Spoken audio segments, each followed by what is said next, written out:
Back to normal? Thanks. Thanks, Shakyamuni Buddha.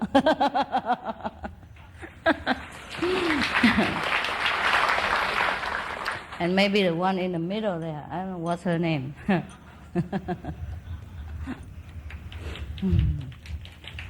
Maybe, I say maybe, so don't have to believe it.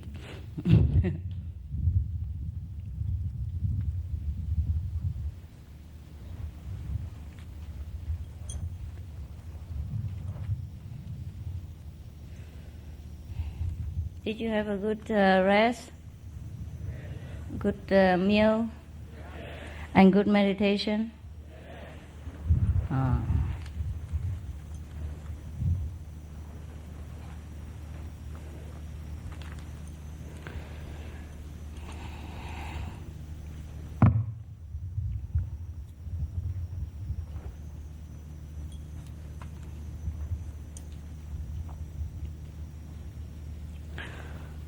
That was a very good story about what a master should be.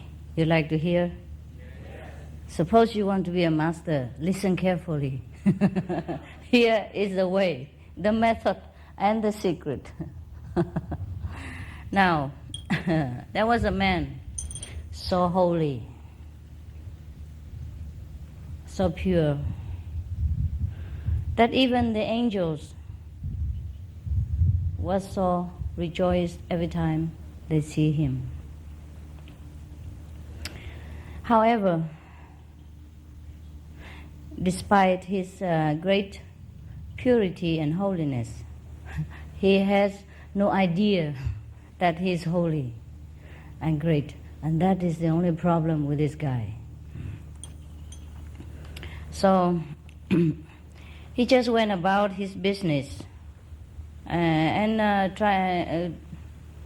humbly distributing whatever good he has or whatever goodness he possesses, without even thinking about anything, just like a flower emitting beautiful fragrance without even knowing that she has fragrance. And it's like the sun diffusing all this warmth and beautiful, nourishing sun rays without ever thinking about it. So that was the way the man was. His holiness lay in this, that he forget each person's past and look at them as they were now, and at the present only. And he looked beyond each person's appearance to the very center of their being, where they were innocent and blameless, and even too ignorant to know what they were doing. And he saw nothing extraordinary about his behavior or in the way he looked at people, because it was a result of his way of life, perhaps the purity inside or the way he led his holy life. So one day, the angel came to him and said, "We have been sent by God, and God have bestowed upon you favors, that whatever you wish will be given to you. So ask now." So the holy man was very speechless and was at a loss of what to wish for. Stupid man, huh? If it were you, if it were me too, what could we all wish? Like a better meditation hall, perhaps. At least so it doesn't leak when it rains. And then we don't have to move our holy cushion from one place to another and get scolded and that. And then what else could we wish for? My house, yes, the stinking paint odor would go away immediately, so that I don't cry every morning and have a hard time to put back my mascara on. And I can sleep better at night without headache, etc., etc. And that it doesn't rain so hard, It rains okay, but just like sprinkle, perfume, just to cool the air, for example, but not to flatten our tent like a pancake. Wow, we could wish for a lot of things, right? And on and on and on. So okay, I think we shouldn't be so greedy. We stop here. Otherwise, other people, non-practitioners, will think, what? They practice meditation and they always want so much. All right, we don't say it. So the man was speechless in his very innocent way and didn't know what to wish for.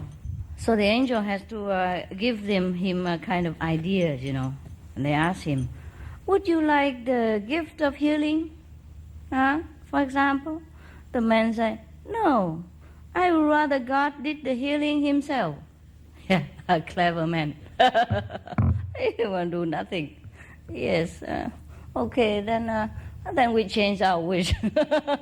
We would say no. We rather we go to heaven and don't have to meditate even, Or God come and make the meditation hall for us himself. So the angel continued to ask him, would you want to bring sinners back to the path of righteousness? No. Oh, it's a funny man. No, he said. It is not for me to touch humans' hearts. That is the work of the angels. Phew. Then what does he do? Oh, I could say the same thing and I'm finished. So the angels continue patiently, with all reverence, ask him, would you like to be such a model of virtue that people will be drawn to imitate you? Nah. Was the man astonished reply. What for? For that would make me the center of the attention. Wow, it's clever. This is the worst thing that you could have. The center of attention. I know what it's like.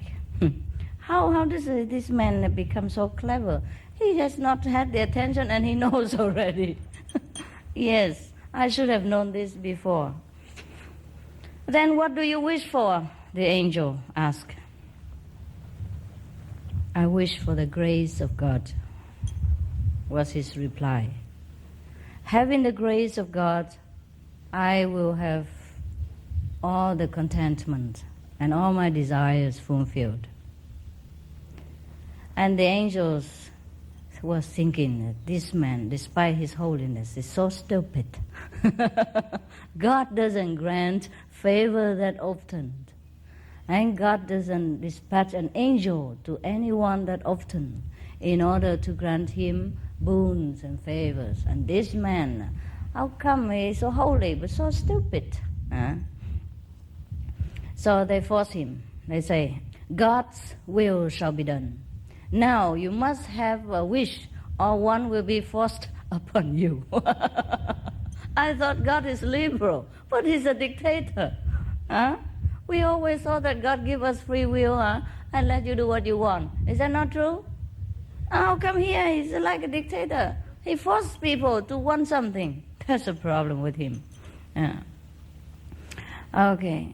Then the old man was kind of forced into this situation, and he has to obey God's will. So he said, all right. Then I shall ask one wish. Whatever good be done through me, don't let me know it. Wow, that's nice. I remember when I first wished for something, my teacher, the Buddhist teacher, she was a nun and a monk and a few more nuns and a few more monks, when I wasn't enlightened, before I became acquainted with the Guanyin method, and the first Buddha I took home in Germany. That was not the first Buddha, but the first Buddha in Germany, because they believed that if I take the Buddha alone home and without the presence of a master or teacher, None? Then that Buddha is up to no good. I mean, this Buddha will be good for nothing. So if you want to worship a Buddha, and you have to, ask the monks or nuns to bless for you and bring it to your house and have a ceremony with flower, incense, and food, just symbolic. And then you have to bow to the Buddha and then the teacher and then make a wish, something like that.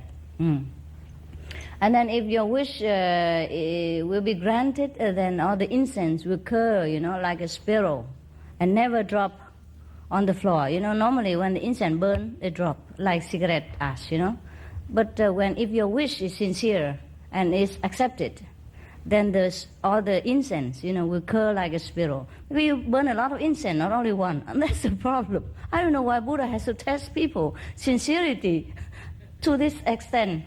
So many incense, and each of them have to curl like this. Oh, gods. I was thinking, I don't think I can make it.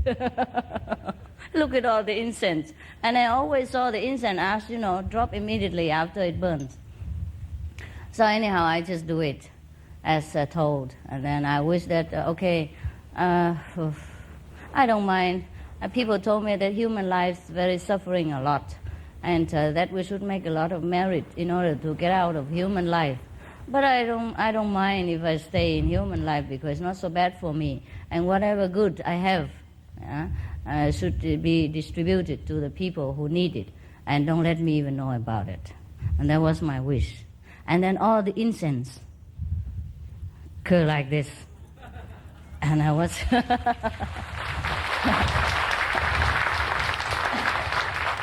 And I was thinking, my teachers, they bought a special incense for me. That was for sure.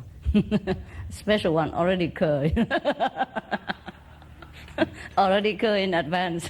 Not the spiral incense. The incense stick very straight. And they have to curl by themselves with the ash, Yes, that's how the Buddha tests the people's devotion. But I was thinking it's the blessing of my teachers. Yes, they were very holy, these people, the Buddhist nun and monk at that time. The whole family has become nuns and monks, and I think they have helped me a lot in my time in Germany, teach me a lot of things, and I think they're very holy. And due to their blessings, the incense, they are not go straight or drop but just curl it. I think they have magical power, something like that. So they were very happy for me. They think, whatever you wish will come true. And I suppose not to tell them what I wish inside. I just do it alone. So today I tell you, just to let me know that I'm very good. Okay, anyhow, you don't have to believe it.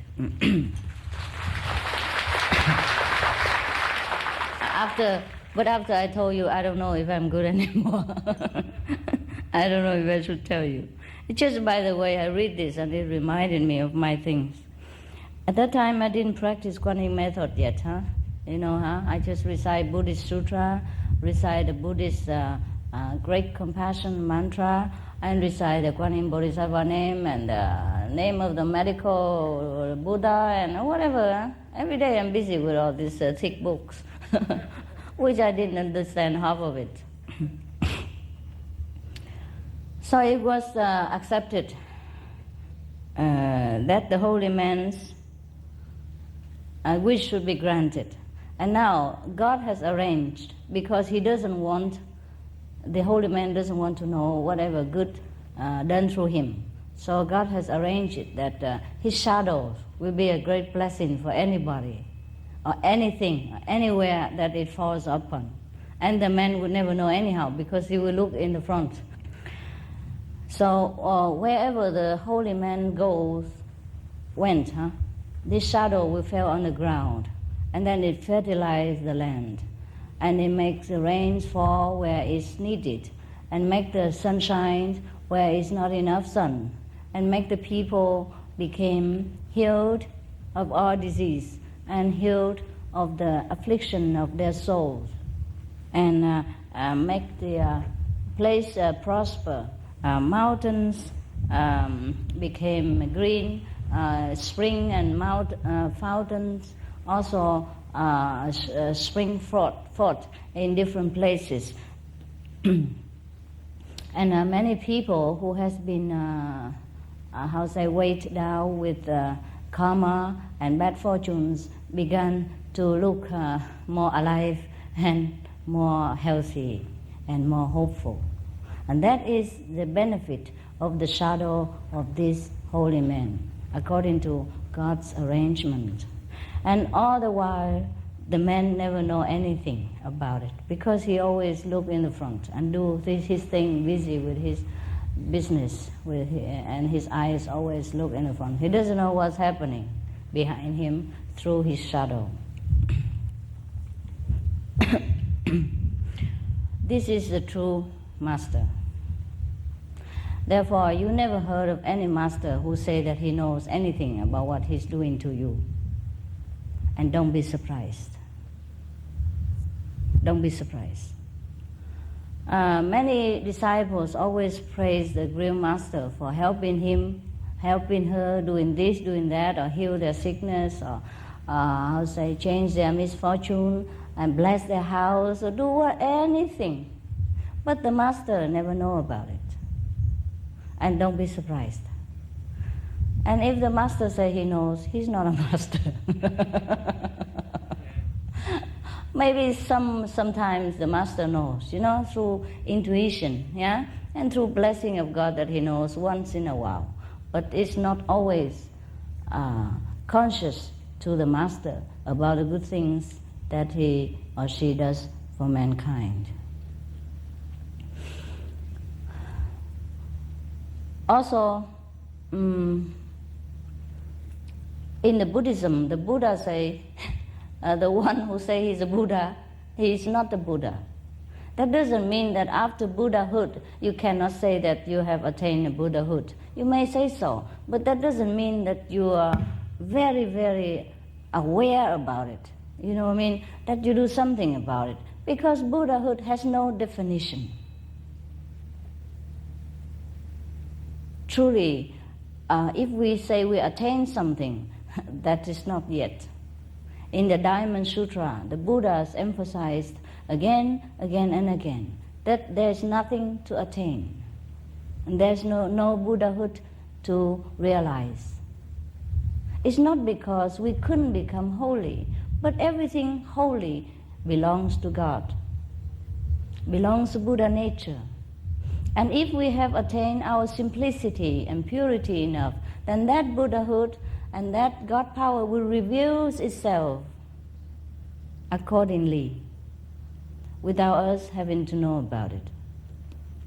How can we use the mind of a human brain to understand the limitless, expansive nature of God, or the Buddha nature?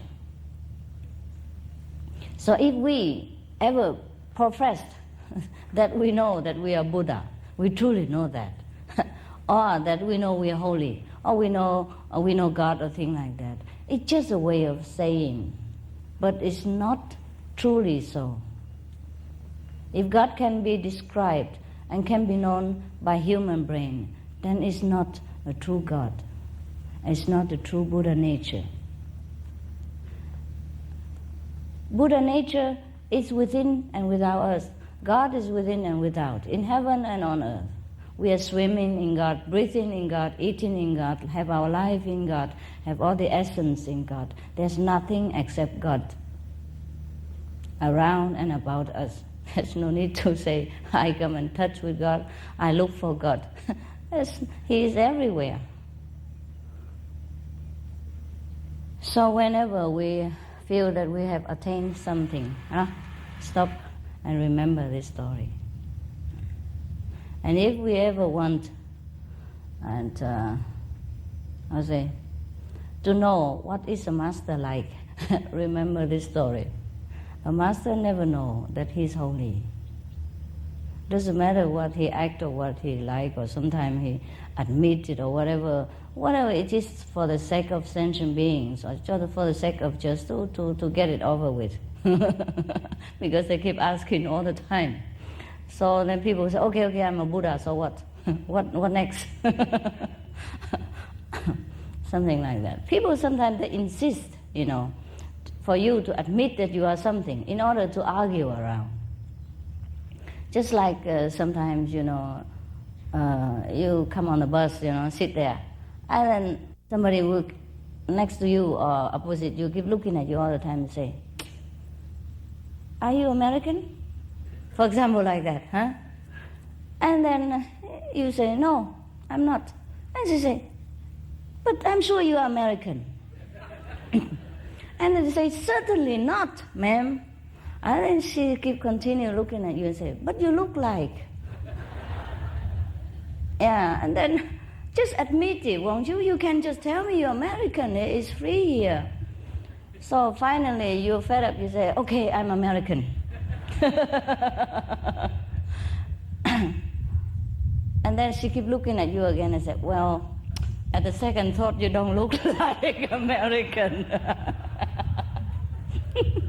How about that? Yeah. Yes. When I first came out into the world and have contact with humans' brain, I was on and on about the blessing of Buddha's power and the Kuan Yin method and all that, according to their request. And then they keep insisting to me that I have to tell them that I'm a Buddha. I said, well, there's no need to say that. And I don't even know if I'm a Buddha. But they say, you are the Buddha. You must tell us.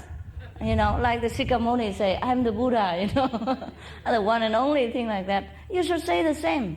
And they keep insisting and pressing me on. After a while, I say, okay, I'm a Buddha now. And then they say, but when I remember Buddha Sutra, Diamond Sutra, they say, when the one who knows he's a Buddha, he's not a Buddha.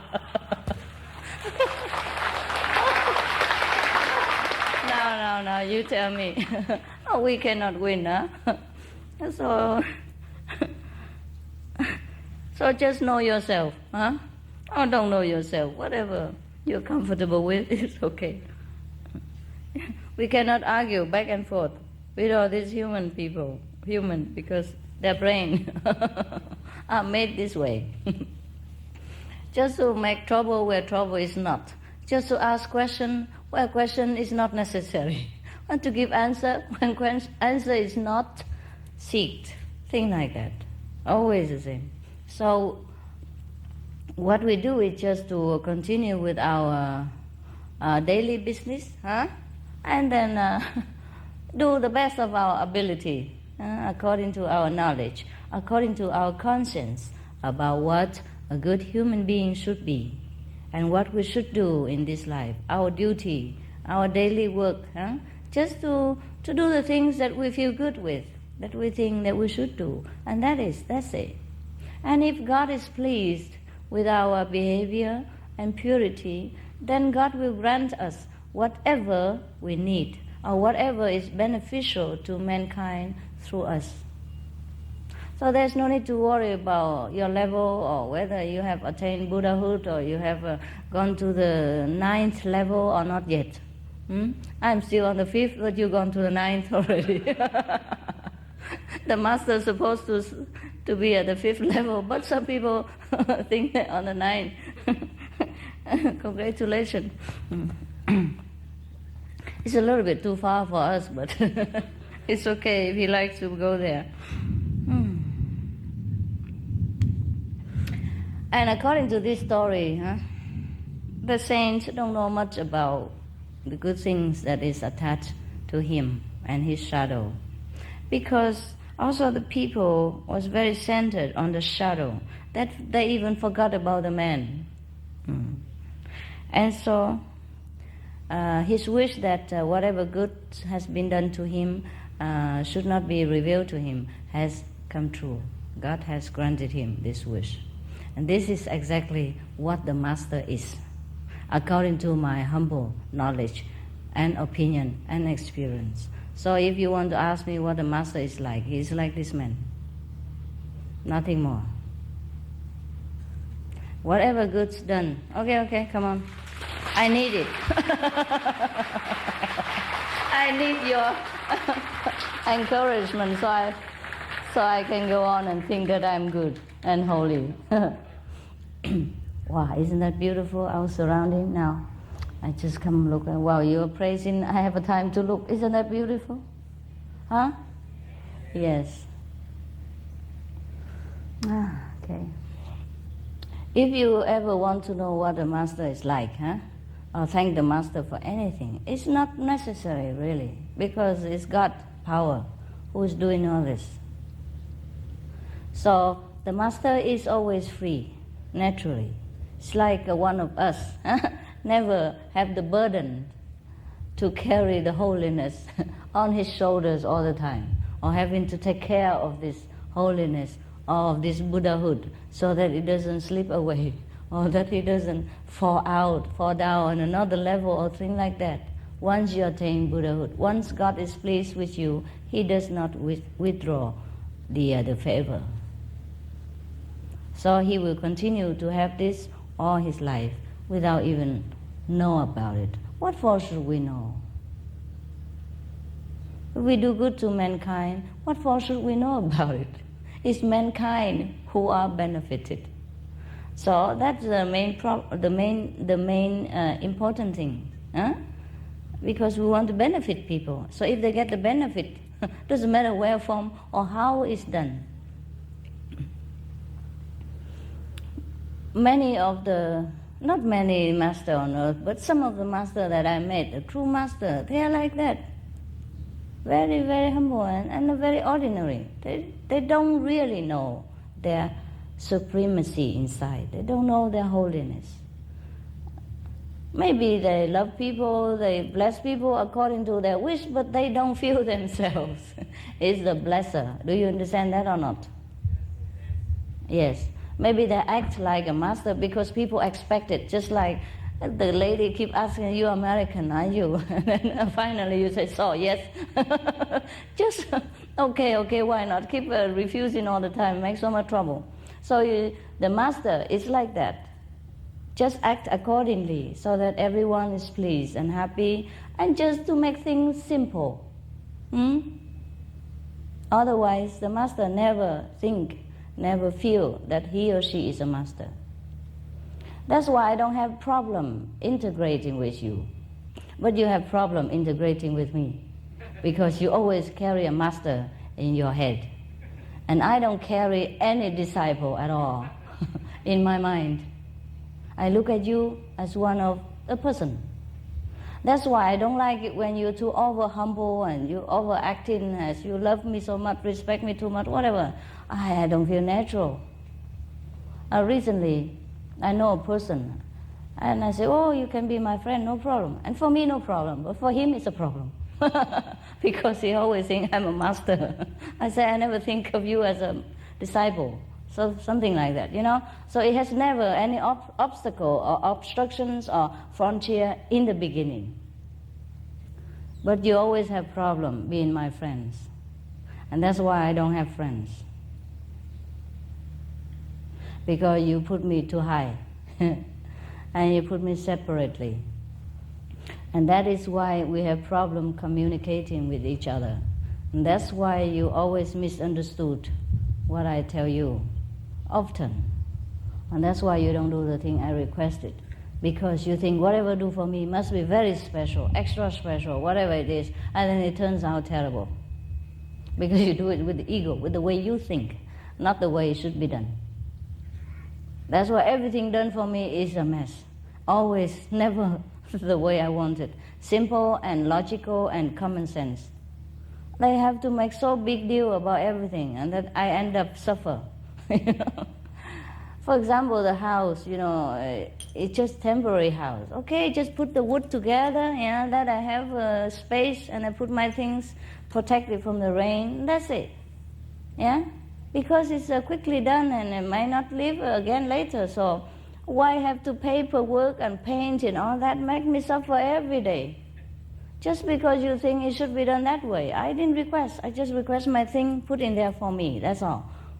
I know that the place is temporary. I don't have it painted color or paper wall or nothing. This is not necessary.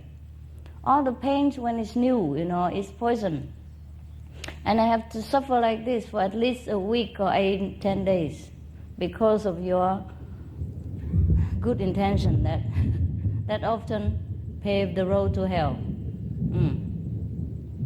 This is very impossible. That's why to be a master is such a difficult job, and such a suffering position, because people heap upon you their own opinions about what a master should be, what a master should have, what a master should like, what a master should live. Thus, therefore, the master it become like a prisoner in your hearts. And when it's so many hearts put together, the master is finished. The worst criminal have only one solitary cell. Is that a solitary cell? But a master have thousands, 100,000, millions of solitary cells to live in. Do you understand? Because our mind is very narrow and limited. The love in our heart is a human-made. So the master have to stay there, and do what the way we think. Otherwise, we give the master hell. Like you don't expect the master to do this, you don't expect the master to wear that, you don't expect the master to speak like this, and and you give this rejecting and refusing atmosphere to the master every time in your heart. And that's how you make a master a prisoner in your frame, in your narrow walls of your mind. And that's how the master have to suffer.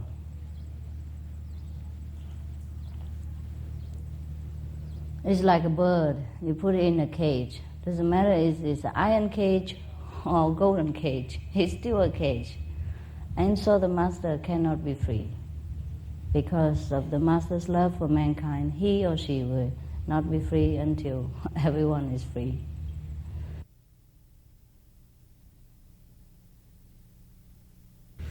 Well, it's no problem. Just so to let you know what is it like. Because you always ask me, what is like to be a master? And what would the master feel like? Or how is it? What made of? What is a master made of? The master is made of simplicity, just like every of us. Just because we complicate our life, therefore we cannot be one with the universe, and God cannot contact us. We build walls of prejudice. I never get this. Prejudice, yes. We walls with prejudice of religious expectation, of social behavior pattern, anything to separate ourselves from the natural way of life. And that's why we could not become a master. Originally, everyone could. So as long as we still occupy ourselves with such thing as, what other people think, or what a master should be like, we can never be one. Just drop every ideas, be as a child, and then you will know what it's like. But it's better still that you don't know people and you don't go out teaching, you don't lecture and all that, because then you're finished. People will surround you with all kind of trouble, all kind of walls and frames. That is very difficult to move in your life. You still can try, but it's difficult and a lot of suffering mentally, inside, not the outside. Outside you don't see much. If some people cut your arms or bruise your legs, people see it and sympathy with you. But if it's bruised inside, very difficult. No one knows. Okay, any special question you think of today? Everyone's happy? Oh, good. Me too.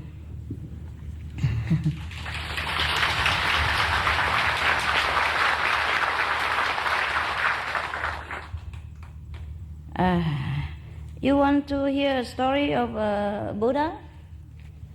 Previously.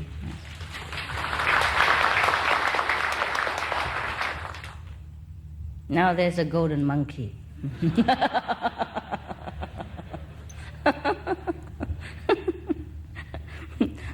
Once upon a time, when the Buddha was still in the transmigration cycle of 84,000, he was a golden monkey in the Himalayas. He was very big, huge, a giant monkey and the king of his troop. The troop of this monkey village comprised of 8,000 strong monkeys. Not monk, monkeys.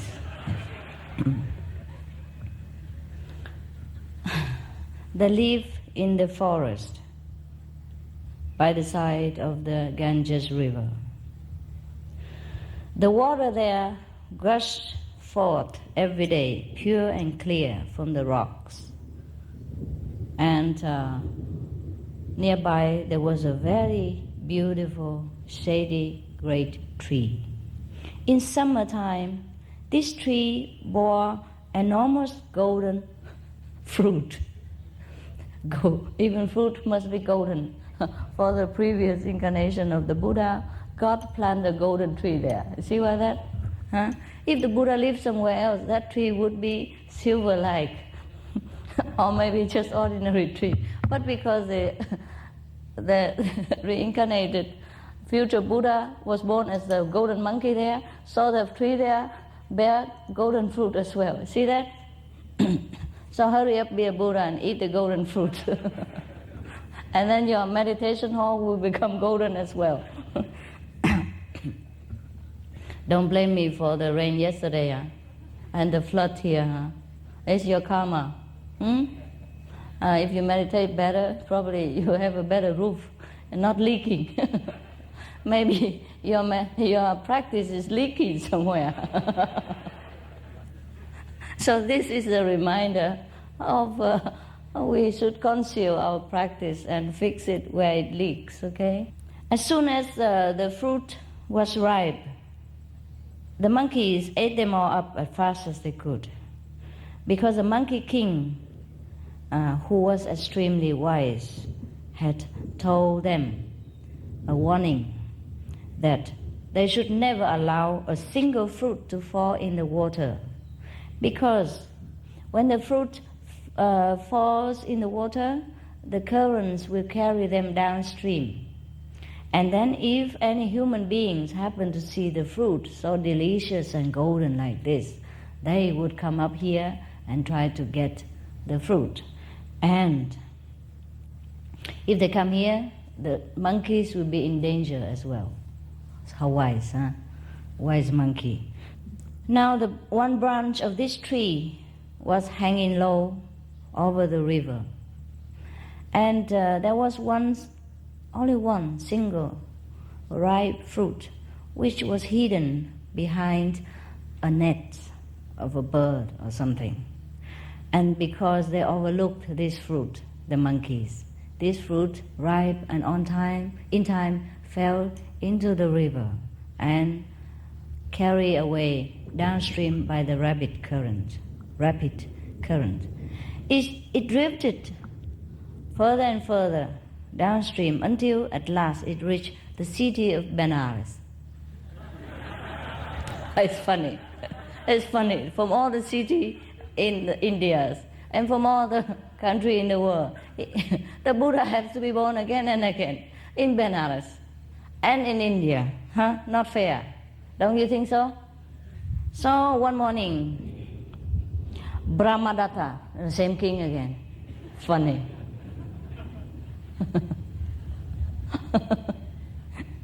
The king of Benares, he was bathing in the river. And then when he finished the bath, one of the fishermen nearby pulled a fishing net up. And in the net was the shining golden fruit. And the king was struck No, the fisherman was struck with amazement as a delicious and beautiful fruit that they have never seen before. So they ran to the king and showed it to him. The king looked at it curiously, and because he has never seen such a fruit before, so he asked them, "What kind of glorious fruit is this?" And the fisherman, who only knew how to catch fish, don't know anything better. They say, "We do not know, sir."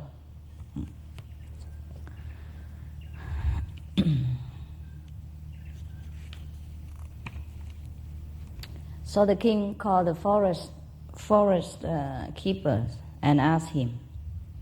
So the forest keeper replied that it is a mango. How disappointing. I was thinking something more beautiful and valuable, but mango. Okay, perhaps at that time mango was not so in abundance. And not many people know what it's like. Actually, mango is delicious, no? Do you have mango here in your kitchen? They buy for you? Okay, good. And when I was a child, mango was one of my favorite, because perhaps I was a monkey before.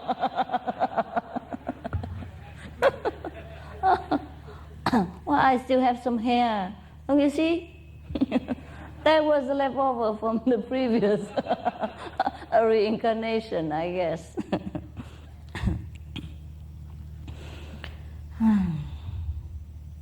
Because we have a lot of mangoes now, we plant it even in the United States or even some of places in European, so we took it for granted.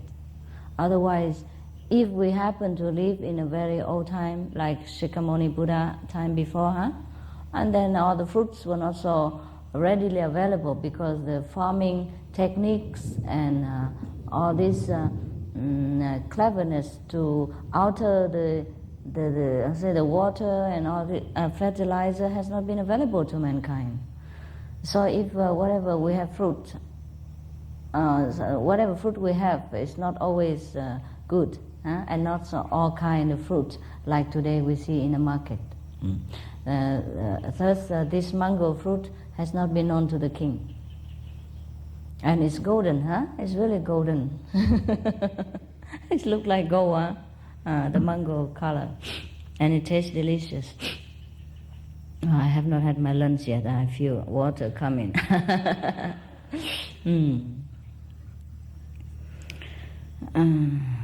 Not even breakfast. Yeah. Have you had yours? How many meals you eat a day? Twice only? Is that enough for you? Okay, me too. I feel it's too much already. I'm feeling heavy and heavier now. Because I'm not used to eating 2 solid meals a day. I normally eat 1 and another very light or not at all. And now I'm eating twice a day, Wow.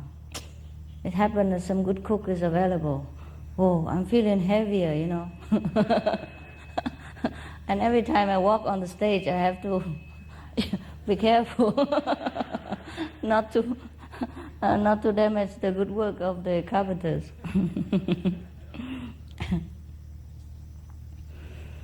So the king asked the foresters, where does it grow, this mango? The forester replied, say, Your Majesty, this fruit doesn't grow in our kingdom. This fruit tree doesn't grow in our kingdom. This fruit grows far away in the distant valleys of the Himalaya mountains. So the mango was cut, and the king tasted a slice. Then he gave the rest to his queens and ministers. They all exclaimed in wonder, Truly, this is a fruit with a divine flavor. We have never tasted the like before. Wow. Can you imagine how lucky we are nowadays? We eat 3 of them every day if we want. Yeah? And at that time, even the king of a nation can have only 1 slice of it. And never tasted before.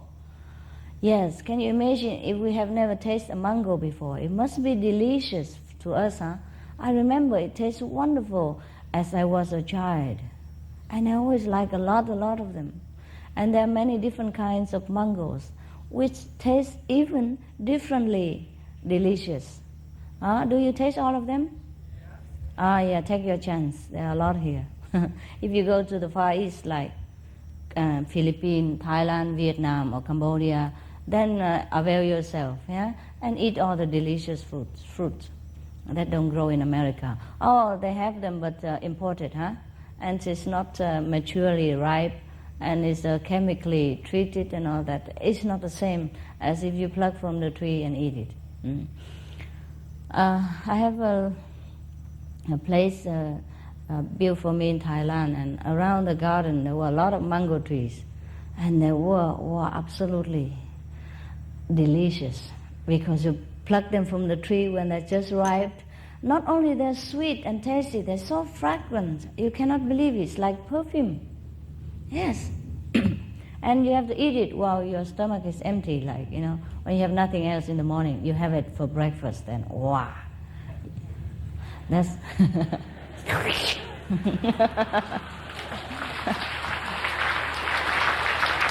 that's the reason why the Occidental people would like to come to Thailand or Eastern countries so much, because the fruits are different and the vegetable even different while you're eating in that country. When imported or planted in another soil of a different continent, the taste will be different. Just like even ginseng, the name is the same, but American ginseng is cheaper than Korean ginseng, and the effect of both are very, very different. You know, So after they ate the fruit, the delicious golden mango, the king and all the people who tasted it long for more. If they long for enlightenment this way, would be better. And the desire of the king for the fruit grew more intense each day until he can't bear it anymore. He couldn't sleep. He couldn't eat any other thing for thinking of the mango. He became love-stricken with the mango flavor. Now, just like everybody, every lovesick person, he has to go trying to find a way to find the beloved. So finally he decided to set out to this far distant land of the Himalayas valley to find the fruit. So they made a raft, and the king and his men sailed up the river. Wow, just for one mango tree. For one mango fruit, they risk counter currents, to go up the stream and climb the Himalaya mountain. And for the enlightenment and liberation, not many people venture to do that. Don't you think it's funny? It's strange? Yeah, people do that. Sometimes they go in search for gold or mines of precious stones, and they risk their life and money and everything in order to find it. But the most precious stone laying within human's heart, people don't bother to find. That is very strange indeed, So here, after a long journey of many days and many nights, wow, they reached the mountain valley where the mango tree stood on the riverbank. You must understand, this is not easy as these two sentences described. It's mountains and rivers, and Himalaya at that time is a wilderness. You understand? Even in my time, it's still a wilderness. Even you go there in summer, in May or June, the snow is still cover all the mountains, and the roads were cut through ice cubes and snow heap, that the bus run between the mountains look like an ant crawling between two, two big rocks, giant rock side, like that. And if you happen to go on foot, it's terribly. You have to go through very small path and dangerous. And if you slip down once, then you became pulverized because the cliff is very, very deep. And the mountain is very slippery with the glacier? Glacier, yes. And if you're not careful, you slip anytime. That's why if anyone survives coming back from such a pilgrimage, to such a holy and far away and high mountains, and coming back to the city or to the human inhabitants, then people would bow to them, thinking they're very holy, and the gods has protect them so that they can come back safe and in one piece, and not become powder, not come back in a jar, but come back on foot. So when they say that after many days and nights of traveling, to the Himalaya Valley, you must imagine extra hardship and troubles that the king and his ministers have to go through in search for this mango fruit. There is no road, no paved road there, and even the horses cannot go in many places. So even if the king took the horses with him, he cannot ride. The horse will sleep and die. He cannot be used to with this kind of a small path like this and slippery glacier. So it is very difficult places to go, the Himalaya, especially in such very holy places and remote areas where no human beings set foot, or they just set foot in summer for pilgrimage and nothing more. Only summer, a few months, 2-3 months. And winter, the road is all covered with snow, as high as mountains. Nobody can travel. And whoever live inside, they have to go out for summer, for winter, and come back in summer. Only some of the army's unit will be stationed there with their provisions, to last whole winter long. That's why many yogis and masters favor Himalayas. If you can take enough provision for yourselves to last the whole year, or at least in winter, you can stay there. You can dig a hole in the snow and keep yourself warm like the Eskimos people. And you can use a deer skin for your clothing, and you can keep a glowing fire all day long. Then it's become warm in your cave. And sometimes some of the masters stay in the cave during the winter, and the snow cover the whole cave outside, so he will never go out. Just like Milarepa, he stayed there during winter, and then he would eat whatever available inside the caves, or you keep a provision. And in the Himalaya, you cannot have the provision the way you do in our kitchen. I'm sorry, I don't imagine. All you have is perhaps dry mung beans, or some kind of beans, and rice. And the water you will cook from the snow melted from in your pot on the fire. And that's it, And some salt, perhaps. Or some, because mung beans is very nutritious.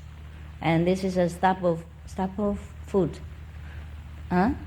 Staple food of the Indian people, especially for the Himalayan practitioners.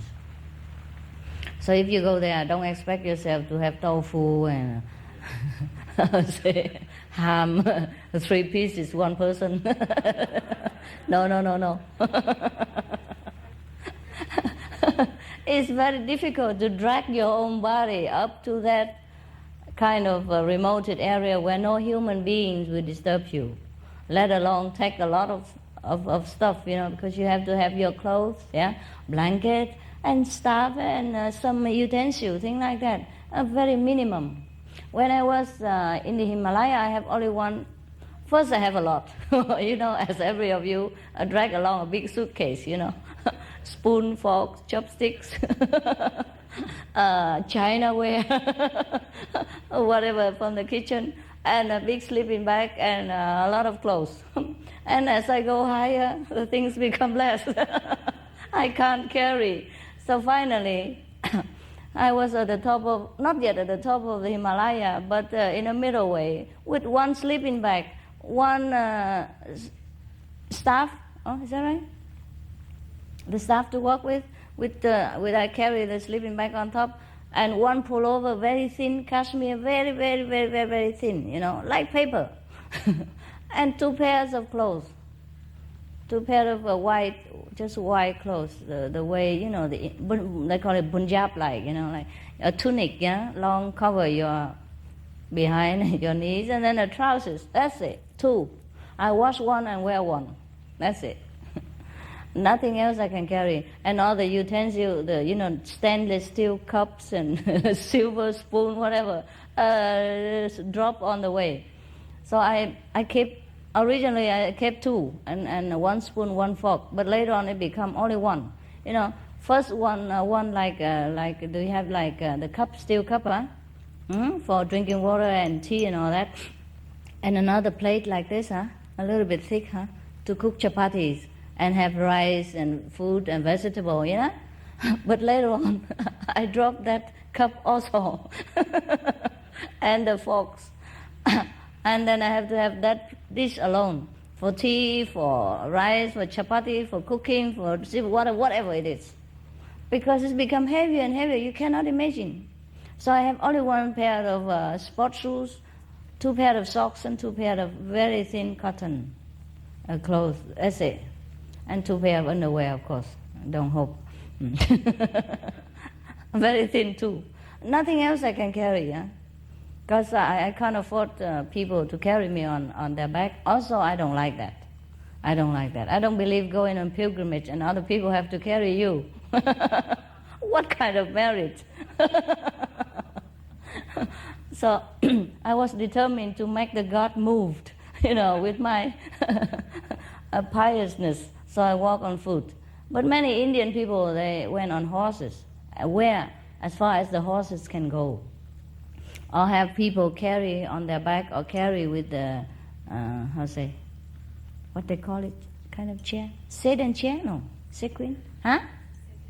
Sedan chair? Yeah? 4 people carry and 4 sides, and you sit in the middle? Yes. So many people, when they see me walking around like that alone, they think I'm very holy. Yes, my clothes become holy with the time. Many holes. And my shoes have many holes too. So I consider myself, it's not very, yes, it's somewhat very holy. And because I walk alone with only 1 thin pair of clothes on, they think I'm very holy to withstand all this cold, because they bundle themselves with blanket on horseback, and they have a thick pullover and all that. But I have only cotton, like pyjama-like, that's a walking. But it's very decent. I make it like Chinese color here, very decent and long. So when I walk like this, people think I was a very holy person, but actually it's not. When you walk, you sweat. How can you get cold? So I was sweating because the road is very difficult. It's not so, I would say, flat like here. And it's not paved with stone. You have to climb sometime on the rocks and then avoid pitfall and avoid slippery rocks. And the road is not made for high heel. And have to wear 1 pair of sports shoes only. And even that, the snow, the cold with water will soak in your shoes. And so when I arrive somewhere, my feet are very swollen and stiff. And if you don't have a fire somewhere to warm yourself, then it stays like that for many days and very hurt. And I also don't have a fire. But when I see some people make fire somewhere, I just sit behind and air my clothes like this. And it's okay. I still survive, no problem. Why I talk so much about that? Okay. Just to let you know, it's truly like that in the Himalaya. Huh? It's not just they say, oh, many days, many nights journey, and then they arrived. It's not that easy, because during the journey you don't have a tea houses or restaurants or nothing like that. You have to bring everything with you. So you can only bring flour and salt to make chapatis, and then eat that with the Ganges water. That would be the best for you. Then you don't have to bring a lot of things. Because if you are such a small person like me, you can't even carry mung beans. It's too heavy. And in the Himalaya, it's very difficult to cook mung beans, you know. The atmosphere is very thin, somehow. And you cook all day long, it doesn't boil. So I resort to eating raw vegetable, whatever I find in the Himalaya while I was there. Sometimes, not all the time. And sometimes in some other places you will find food style, you know, but very limitless. Like we put probably 4 pack of cookies, yeah, and 1 pack of tea powder, and a pack of half a jar of milk powder, and that's it. If they serve about 2-3 persons, their provision finished. That is a supermarket in Himalaya. And they probably have 1 kilogram of flour, you know, to make enough chapati for maybe 10 persons. You eat two persons, 2 chapatis each, and that's it.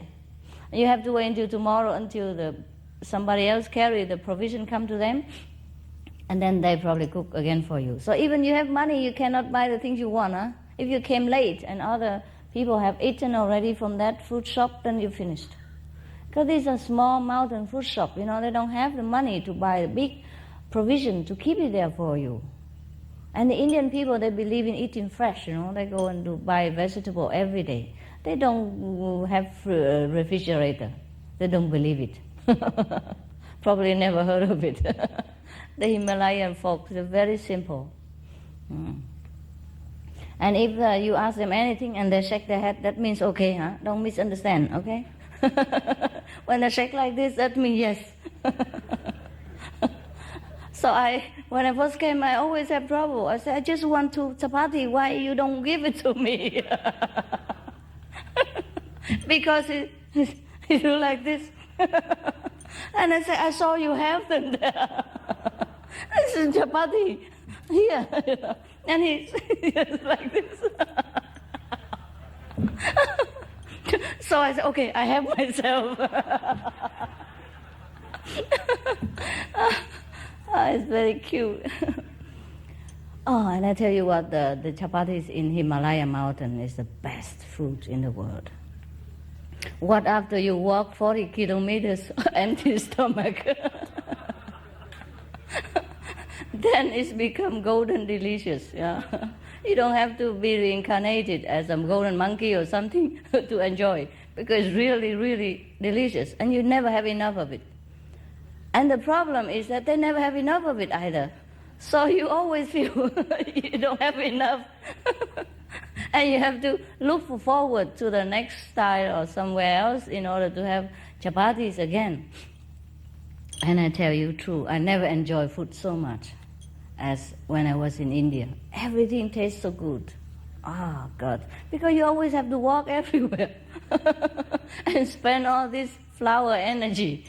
And as soon as you can get something, which sometimes could be 30, 40 kilometers away, so you treasure and everything. And even if you can find it, if somebody else has not been there before you.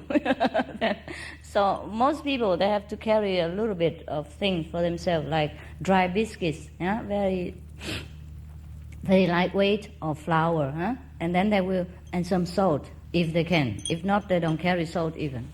Yeah, I carry salt in a very small plastic bag. You know? Everywhere I go, I will fill it again, if it's empty, because I cannot carry a lot. So just my maybe 10 hours of flour or something like that, you know, quarter of a pound, or something like that, and that's enough. And then just one bag small like this, and a small pack of salt.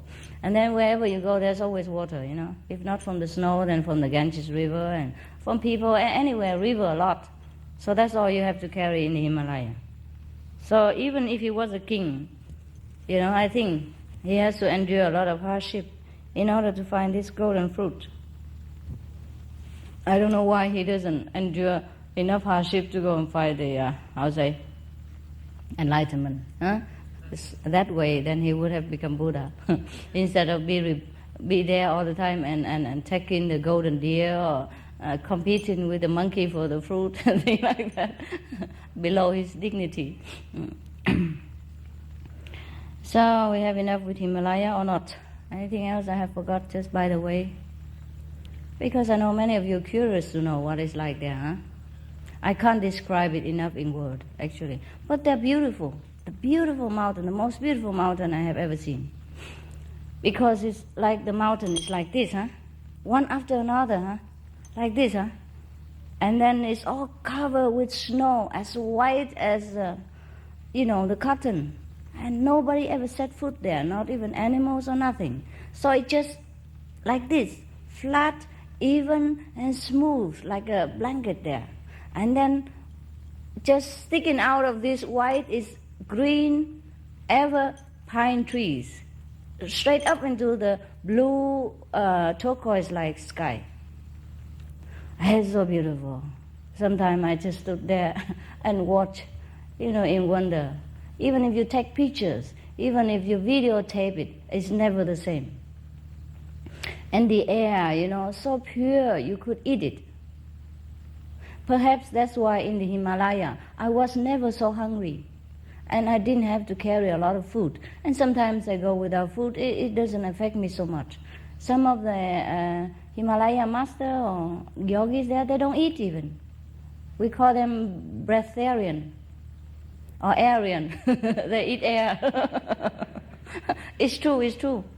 And they have a special technique to take deep breath in certain fashion so they don't have to feel hungry. And many of the yogis there don't even wear clothes because when they stay there long, their clothes, they also become holy like mine, holy clothes. And then after too holy, then they have to discard it. And then they have to develop chumo heat. Is that chumo? Huh? I think Tibetan word for the solar plexus heat. Huh? Yeah, you have to invoke the solar in your abdomen here in order to warm the whole body. And then so most of them look very pink and, very healthy and fat too. Huh? They eat air only. Huh? Very pink and fat. And don't wear any clothes. Just walk around like that.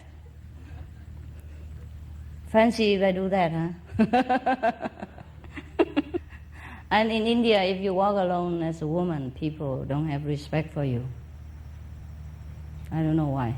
So in India, if you're a woman, you have to walk out with your brother, your sister, your daughter, your dog, your cat, whatever. But don't be alone. I didn't know this. And I didn't have any companion, so I had to walk everywhere alone. Sometimes I encounter problems, but it's not so much. I deal with it. Kung Fu. Okay.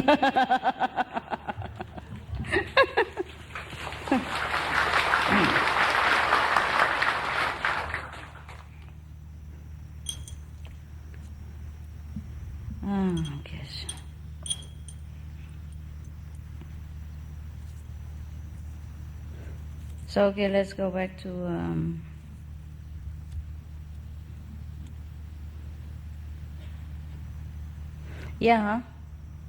truly, if you have to go alone, be prepared, learn some karate or something. I'm not joking. Because some men in India are very rough, especially mountain. When you walk alone, they don't know what you're up to. So one day I was meditating, and then there was a man come and just touch my, talking to me in Hindi, I don't understand. So I tell him, get out, I meditate. And he still going to touch my cheek like this. So I keep telling them in English, say, no, out. He didn't understand, or he tried not to. So I just give him a, a blessing from one cheek.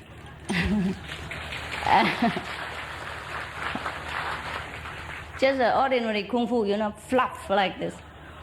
And then he still was hang around, so I give him another. Or Jesus say, if a man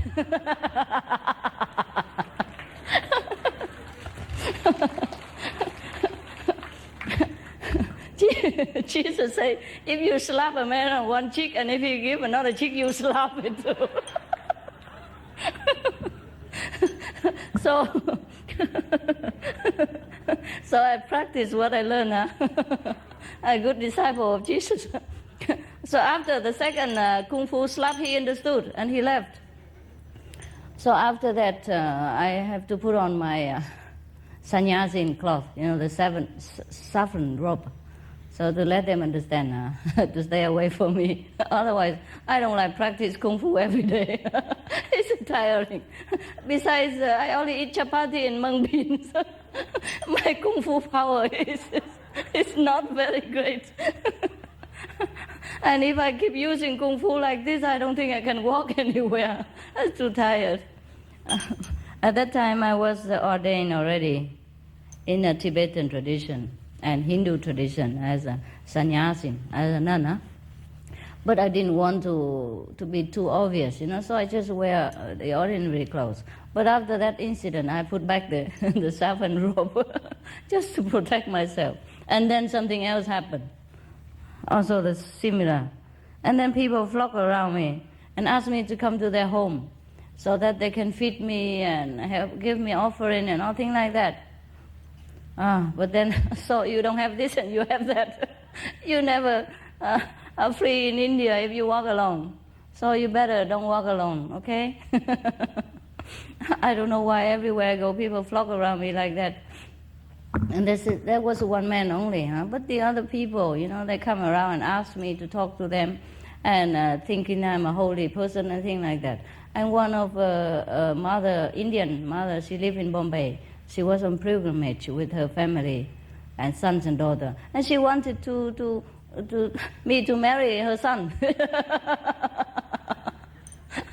Her son was 20-something, just graduated as a lawyer. And she told me like that. I told her I could be his mother. It was so cute. So if you walk alone, you run into all sorts of trouble, Unless you want to marry a lawyer like that, then you continue. I didn't know all this, I thought, okay, India is a free place. You go anywhere you want. Besides, in the West, or even in Vietnam, Cambodia, anywhere you walk alone as a woman, no problem. I never thought that in India, walking alone as a woman would bring so much problem. Oh, no end. People always come to me and ask this and that and other, either respectfully or this kind of kung fu expectation. I think that's it, And mosquitoes. In the Himalaya, not, but in some of the places, also holy, like Benares. Wow, mosquito, so big. You would think airplane is landing on your body. Yes, they will make your body become airport, They keep landing one after another in different hours, not on schedule at all. So you just have to protect yourself if you go there with a mosquito net or repellent, insect repellent, because they really, really think your body is the airport. Yes. And the mosquito was so big, Well, I remember in Benares. Yes. So big, the mosquito. It looked like a mini chicken, Terrible. Well, I'm very small, so everything looks big to me.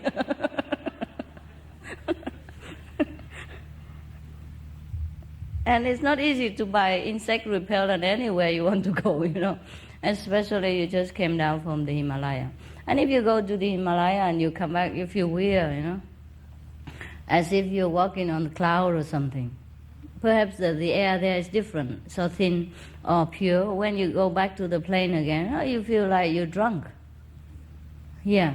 Or maybe because they cooked some food for me to eat there that I became drunk for 3-4 days. You never know, they cook all kind of food for you. Vegetable, okay, but maybe from hashish or something, plant. They eat it. In India, hashish is not a drug. It's vegetable. And mosquito repellent. So they probably, sometimes they would gather the dry leaves, yeah, and smoke it up. So if you sit near there for meditation, you're surely in samadhi in no time. And sometimes I don't know what it is, you know. I thought it's just some fragrant herbs to repel the mosquitoes, so I just sit there, unsuspected. And then I wonder why my head became like this. I walk, you know, like a yo-yo, you know what it is? Like this. It feels very weird. Because sometimes you stay in a temple, some temple near the Himalaya or during the journey. Sometimes you see monks and nuns live there, huh? And they smoke hashish too. And you would not understand this, so you did not know. Probably you will be affected by sitting nearby or something like that. Or they would cook it with your tender leaves for you to eat. And they're used to it, so no problem to them. But if you eat after that, you feel, oh, weird. The master blessing or something. You feel dizzy, yeah?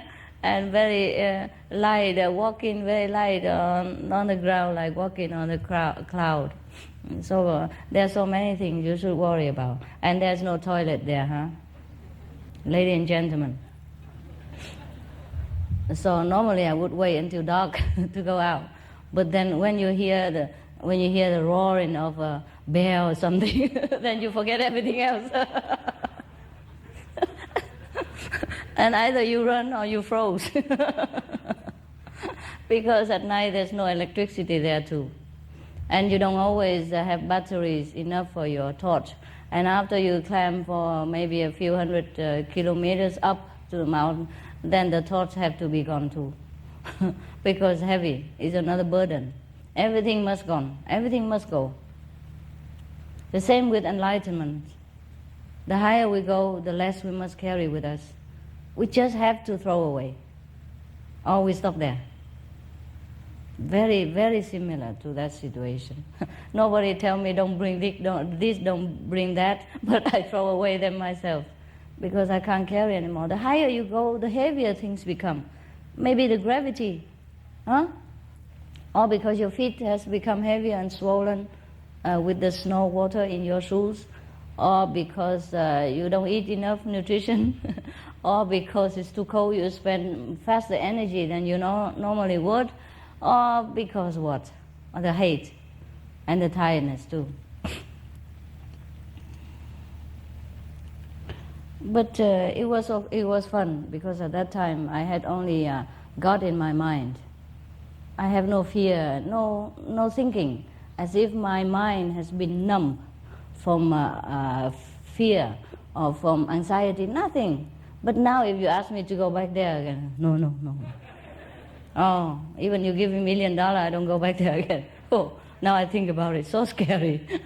I must be blind and deaf in order to go there alone and walk many miles like that, alone in a mountain, in search for masters or God's blessing or what. Every holy places in India, if I could make it, I go there. And I don't have companions, so I had to go alone. And going alone is a lot of risk.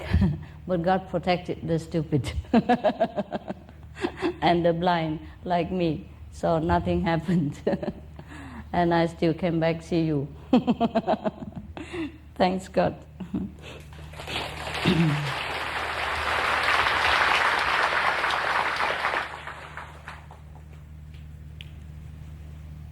So if you complain about a tent here, huh? At least you have a tent. Huh? I didn't have then. Even if I have, I could not carry. So it's good, very good already. I wish at that time I had a tent to have some privacy, to do some toiletry inside or thing like that. Never can. Always have to wait for nighttime, or have to go very far to find an isolated spot to bath or something like that. Especially during pilgrim season, there are millions of people.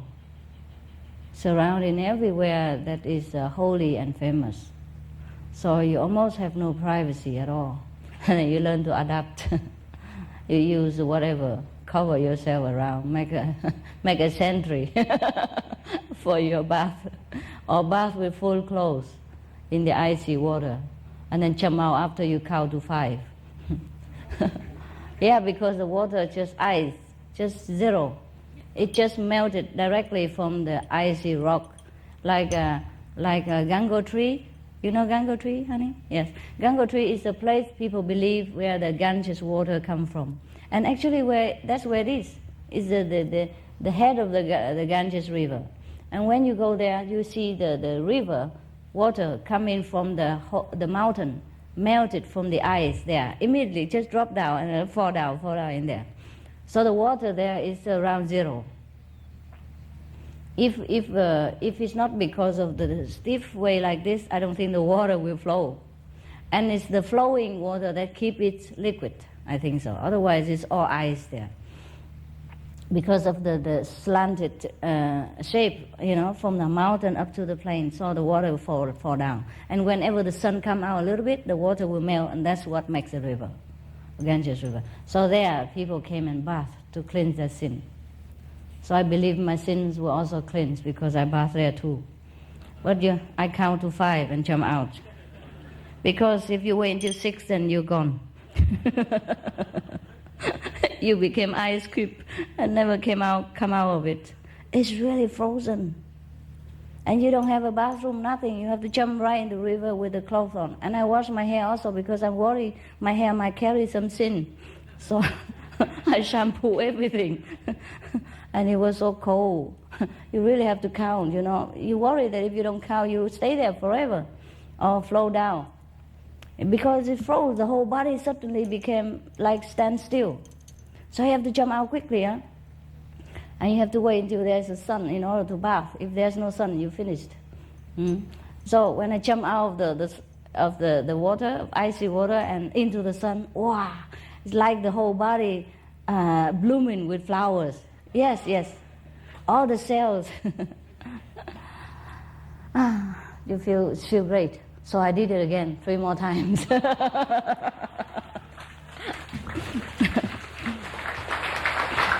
Just to make sure that all the sins have been washed away. I never know how much sins I have, so I just wash them all, head and toes. Most Indian people, they don't dare do that. I don't see them jump into that water. They probably do that downstream, where it's warm in the plain, like Harvard or Benares, where it's warmer in the plain down there, but not on the top of the Himalaya mountain where the Ganges river originates, because it's really cold there. All over the place are snow mountain and snow very high, And then only there is the water. And in May, the sun, there comes the sun. And you already rely on that. And then if you wash there, it's too cold. So all they do is just dip water, and splash it on their body. Some places or in face, and then they do something, and invoke the name of God and just splash a few drops on their head or drink it. Just symbolic. And they believe their sins are washed already. Maybe it is true because they have to walk a long way from the cities and endure a lot of hardship and risk in order to get there. So maybe if they are so sincere like that, their sins will be also washed away somewhat. With their own purity and sincerity have touched God's power, I think. I think it helps. Because you feel very good there. At least in the Himalaya, there's no contamination of thought. When you're there, you feel pure and blissful, because the air is full of blessing, full of people's sincerity, and full of positive prayers. There's nothing but praise for God in such places. No negative thinking, nothing but sincerity and pure devotion. So even if you are not very attached to any particular place like Himalaya, but you feel good there. Feel really good. Okay.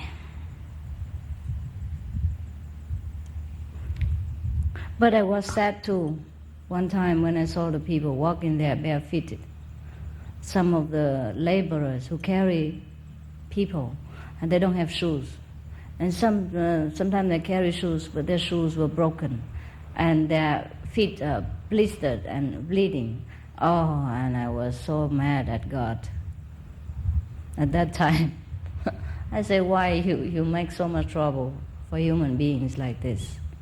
What's the use of coming here worshipping you, and people have to suffer like this? And I was really very hurt, you know. So I walked down the mountain crying. And then I was crying. And then when I came down the hill, and there was a monk who pitched his tent there. My Indian tent are very simple, just a roof with a plastic sheet. That's it, made by the branches nearby. And they put a plastic sheet on it. And then they make a fire in the corner, and they put a blanket in the corner, and they put a Shiva or whatever image on that bed, and on top of the bed, and that's it. That's their tent. And during pilgrim season, many monks would pitch their tent like that, the hut, yeah, their hut along the pilgrimage road. So the pilgrim people would give them alms, yeah, money or whatever, and then they buy a necessity. And the fire will keep them warm, and the mosquito don't grow there because it's too cold. And so like that, they live like that. So when I went down the mountain crying, and I saw a monk in his hut, so I stopped by and give him some alms, like everybody else, some money. And he said, "Oh, where are you going?" and all that. We're talking, and I said, "Well, I went to, just now I went to, I don't know, somewhere else, not Gangotri, somewhere else. It's also as holy and famous to the Indian pilgrim. Yamunotri, or something like that, yes." I was crying, and I coming down. And he said, "Why are you crying like that?" He called me child. "Oh, child, why you crying like that?" He speak in a Indian language, you know. "Child, why are you crying like that?" So I told him the reason. I told him that I nearly lost my faith in God because he seems to make so much trouble for people, for my brothers and sisters. I see them walking in the ice, very slippery ice, and bare feet like this, or bleeding feet, and try to earn some money from the pilgrim. And I don't like what I saw. And I wonder why God is so cruel like this at that time, you know. So the monk said, I say, why people pray to God and He doesn't come to them? So he said only one sentence. He said, "God comes only at the last minute." And up to now, I still don't understand what he's talking about. But that comforted me, huh? And then he explained to me that, "Oh, you don't know, these people are not ordinary people who come down as laborers to carry people to God. And that's very good for them. You should not feel sorry." And then I was enlightened. Oh, I feel good. I feel very good. And I said, "How about the horses?" The horses also endure so much hardship to carry people to such and such a holy shrine. He said, "Why, yes, these are also holy beings. They incarnated as horses." Oh, he was very positive. And then he said, "No, come sit down, my child, have some food." Yeah, and he gave me some prasad, you know, blessed food, sweet, you know, and I was very happy because I have some sweet, then it's okay. And so after I pay respect to him, I just went down the mountain and felt better. And then when I went down into the temple, and they also treated me so nice, and later they gave me an ordination name in Hindu.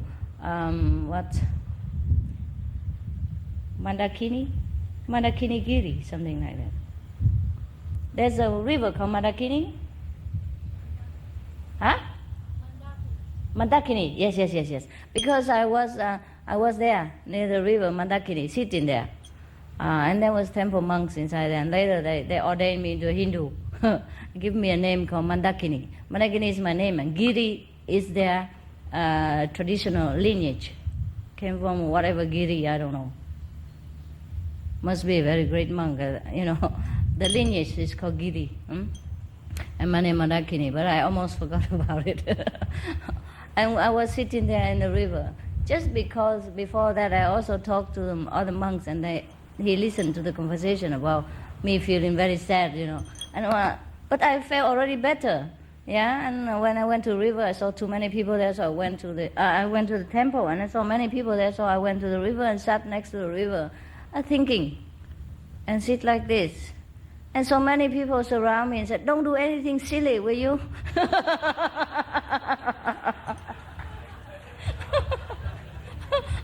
I was thinking of God and meditating, but because I sit next to the river on top of a stone, very deep place there, deep water, so they surround me, "Don't leave me." They never left me again until I went back to the temple. And all I wanted was some quietude and solitude and silence to meditate after a long journey and tiredness. I don't want to see people. And they worry that I jump inside or something. Oh my goodness. And so I never had my silence and quietness again. They keep following me everywhere since that day. It's terrible. So I had to leave that temple after some time. Okay, let's go back to the mango. Otherwise you are exasperated. You want to eat the mango. Wow, I nearly finished. Okay. So we go back to Benares, huh? So after a long journey of many days and many nights, the king and his retinues reached the destination. And they saw the mango tree grow next to the riverbank. So they all went down and had the delightful feast of the rich, juicy mango. When the night came, the king lay down to sleep at the foot of the tree, reluctant to leave. And they made a lot of blazing fires around to keep the beasts away.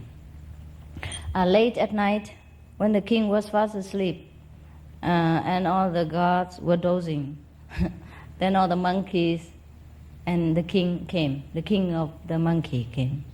And they jumped from one branch to another to get the leftover fruits and eat them.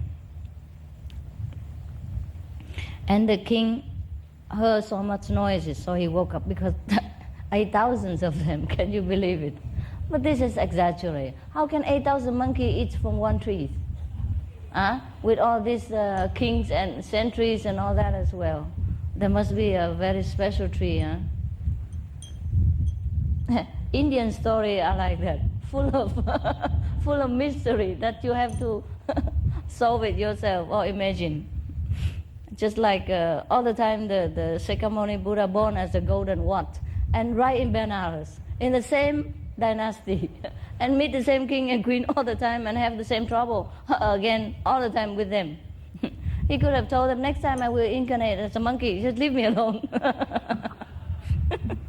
It's the same king, So the king was awakened by this noise of 8,000 monkeys and the king. So he told his soldiers to get up and surround the trees and get ready with the bows and the arrows. They want to shoot some monkeys in order to eat them in the morning.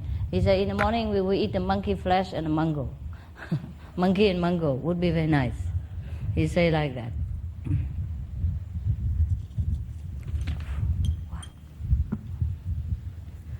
So the monkeys overheard the king's words, and trembling with fear, they went to the chief, the king of the monkey.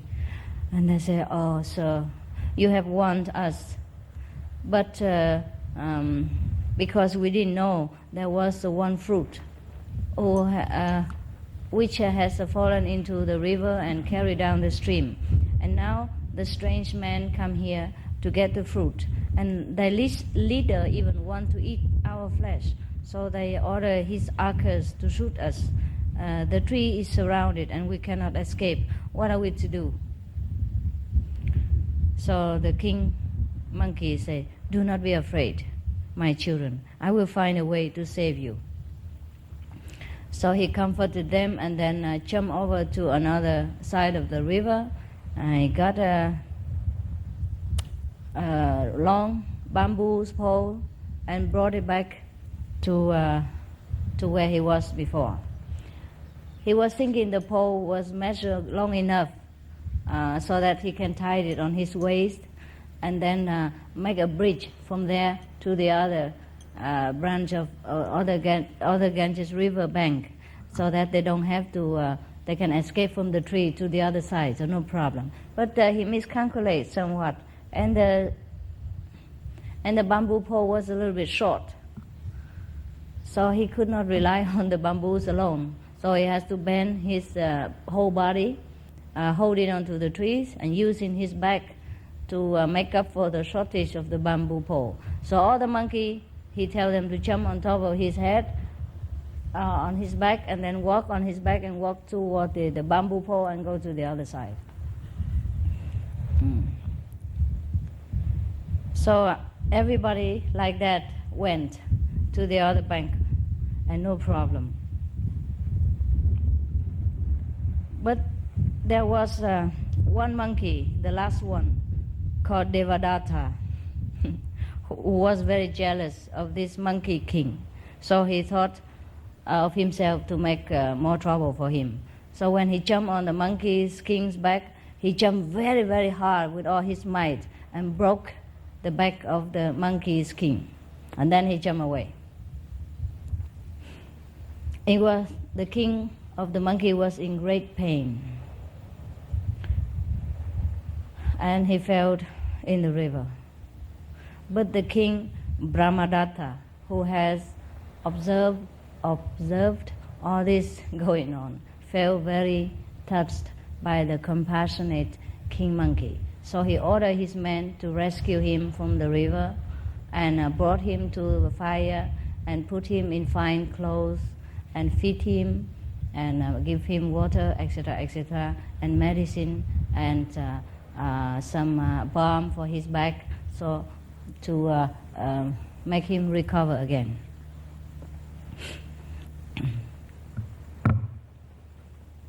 And then he will ask him, when the chief of the monkey regained consciousness, "You made a bridge of your body for the monkeys to cross. In doing so, you have given your life. What are you to them, and what are they to you, O great monkey?" The dying monkey replied, "Oh, your majesty, they were my children, and I was their chief and guide. They loved and trusted me. I do not grieve to leave this world, because I have gained my subjects' freedom. If you would rule well, remember that the happiness and welfare of your people must always come first." Saying this, the monkey chief closed his eyes and died peacefully. King Brahmadatta ordered that the dead monkey be given the funeral honors of a king. A shrine was erected at the place of cremation. Torches were burnt there, and offering of incense and flowers were made.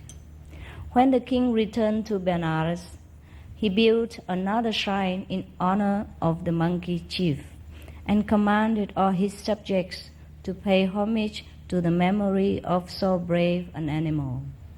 All his life he remembered the last words of the monkey chief and ruled his people wisely and well. Finished.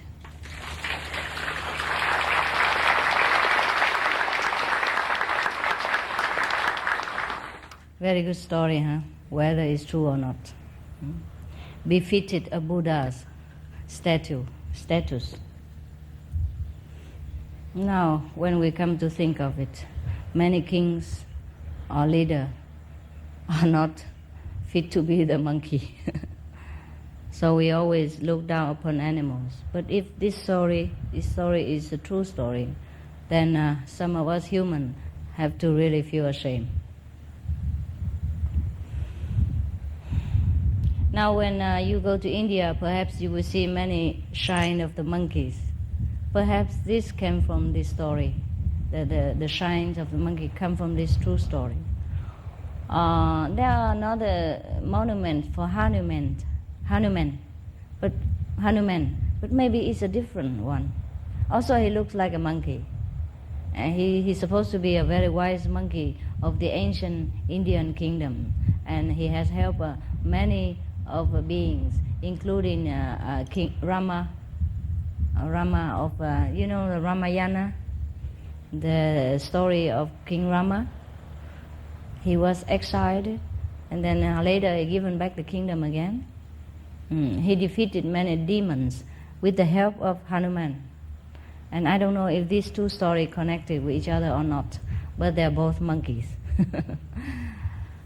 So you don't wonder why the Indian people worship animals such as monkeys or buffalo or cows, whatever, huh? Because they believe all beings have a soul and have wisdom and have goodness in them. And even in modern time, it's proved to be so, huh?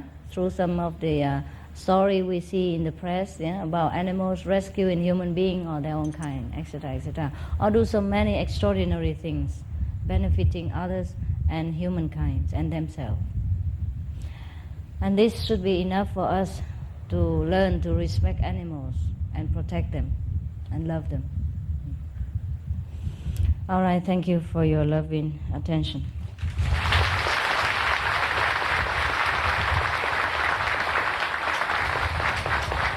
Now pretend to meditate for 20 minutes until lunchtime, dinner time. 4 o'clock dinner, right? Okay. So pretend to be holy for a while, huh? Together.